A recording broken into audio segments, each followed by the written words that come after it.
When it comes to colonizing new worlds, Mars could be humanity's best option. But the journey won't be like it was in the past for pioneers like Magellan, Gagarin, and Neil Armstrong. This new frontier will be the most extreme challenge yet. It's not just learning how to survive on an alien planet with less oxygen, a weaker gravitational pull, and more harmful radiation. It's enduring the changes that these extreme conditions will have on the human body, manipulating it in ways that we can only begin to imagine. Even astronauts know that you don't have to spend much time off Earth to notice changes. The lower gravity can kickstart a whole list of physical alterations. Just ask this guy, former NASA astronaut Scott Kelly. He lived for an entire year on the International Space Station. Without Earth's gravitational pull, the zero gravity weakened his bones and muscles and expanded the space between his vertebrae, making him 2 inches taller. Now, the zero gravity environment in space is more extreme than on Mars. However, these changes could still happen on smaller scales. And if you compound them over hundreds of years and tens of generations, the results could be similar and even more pronounced. Basically, humans will adapt to Mars's conditions in one of 2 ways. In the first few centuries, our skeletons and muscles will likely shrink, and will become weaker versions of our Earthling counterparts. This would almost certainly lead to shorter lifespans and health complications, including neurological disorders if our skulls shrank with the rest of us. So to survive, we may over millennia actually undergo the opposite reaction, evolving stronger, more robust bodies like the Tharks in Edgar Rice Burroughs' sci-fi novel, A Princess of Mars. Although, us having 6 arms and green skin is less likely.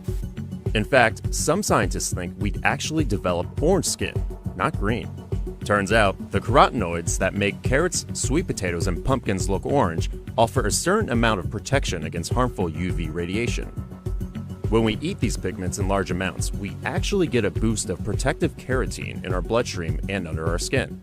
So yeah, eating too many carrots can turn you orange, but it may also be a great defense against cancer on Mars. The planet's thin atmosphere lets in massive amounts of UV and other high-energy radiation compared to Earth. For example, the average Earthling receives about 3 millisieverts of radiation per year versus the 30 that they would get on Mars. To compare, here's the minimum radiation dose it takes to drastically increase your risk of cancer. Add up the annual radiation levels on Mars over a lifetime, and the average Martian would receive 5,000 times more radiation than someone on Earth.